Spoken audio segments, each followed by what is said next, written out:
Selamat pagi, Bapak, Ibu, Saudara yang terkasih penikmat hikmat pagi. Pada hari ini 6 Februari kita akan membaca dan merenungkan firman Tuhan. Sebelum kita membaca dan merenungkan firman Tuhan, kita akan memulainya dengan berdoa terlebih dahulu. Mari kita berdoa.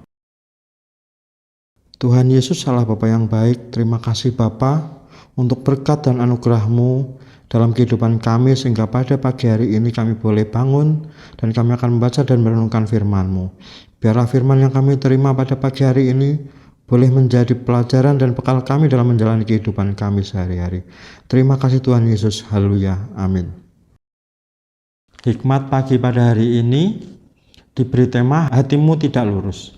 Diambil dari Kisah Para Rasul 8 ayat 20 sampai 22. Demikian firman Tuhan. Namun Petrus berkata kepadanya, "Binasalah kiranya uangmu itu bersama engkau, karena engkau menyangka bahwa engkau dapat membeli karunia Allah dengan uang. Tidak ada bagian atau hakmu dalam hal itu, sebab hatimu tidak lurus di hadapan Allah. Jadi bertobatlah dari kejahatanmu ini dan berdoalah kepada Tuhan, semoga Ia mengampuni niat hatimu itu." Demikianlah firman Tuhan pada hari ini. Syukur kepada Allah. Shalom, selamat pagi Bapak Ibu Saudara yang dikasihi oleh Tuhan Yesus Kristus. Hari ini kita akan bersama-sama kembali merenungkan akan kebenaran firman Tuhan. Bapak Ibu Saudara, apakah pernah mendengar nama Tancredo Neves? Tancredo Neves adalah presiden terpilih Brazil pada tahun 1985. Saat kampanye, dia menyatakan jika memperoleh 500.000 suara dalam pemilu yang berlangsung, maka tidak ada seorang pun yang dapat menyingkirkan dirinya dari jabatan presiden, bahkan Tuhan sekalipun. Harapan dan keyakinan dari Neves agar terpilih sebagai presiden negaranya terwujud. Pada 15 Januari 1985, melalui pemungutan suara tidak langsung oleh Dewan Elektoral, Neves terpilih sebagai presiden Brazil. Dia seharusnya dilantik pada 15 Maret 1985. Akan tetapi, sehari sebelum pelantikannya, Neves justru sakit parah. Pada tanggal 21 April 1985, Tancredo Neves meninggal dunia tanpa pernah menjalankan perannya sebagai presiden Brazil. Sebagian besar orang beranggapan bahwa kematian Neves akibat dari kesombongannya dengan meremehkan Tuhan saat melakukan kampanye di hadapan publik. Bapak Ibu Saudara, kehidupan seseorang yang terpandang mapan dan gemilang kekayaan tidak selalu selaras dengan pengalamannya akan Tuhan. Di zaman para rasul terdapat seorang yang bernama Simon yang sejak dahulu telah melakukan sihir dan menakjubkan rakyat Samaria, serta mengaku sebagai orang yang besar.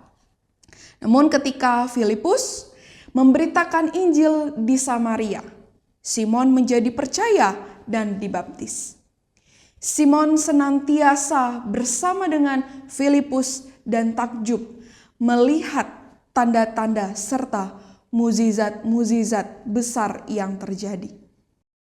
Apalagi pada saat Petrus dan Yohanes datang untuk mendoakan orang-orang Samaria agar menerima Roh Kudus, Simon melihat bahwa Roh Kudus diberikan melalui penumpangan tangan Petrus dan Yohanes.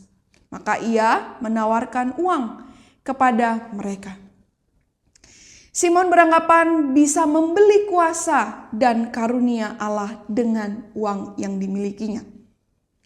Petrus dengan keras menegur Simon karena hatinya tidak tulus atau tidak lurus di hadapan Tuhan. Simon diminta untuk bertobat dan berdoa kepada Tuhan agar diampuni atas niat hatinya yang jahat tersebut. Bapak Ibu Saudara, setiap orang Kristiani harus memeriksa hatinya di hadapan Tuhan. Apakah selaras dengan kehendak Tuhan atau malah mengikuti kebodohan dunia ini? Tuhan senantiasa merindukan setiap anak-anaknya untuk hidup di dalam kebenaran dan kelurusan hati. Bapak Ibu Saudara, hatimu tidak lurus, maka segera bertobat dan memohon pengampunan hanya kepada Tuhan. Mari kita bersatu hati di dalam doa. Satu kebenaran firman Tuhan yang kembali mengingatkan bagi setiap kami anak-anak-Mu. Acap kali kami menggunakan akal pikiran kami.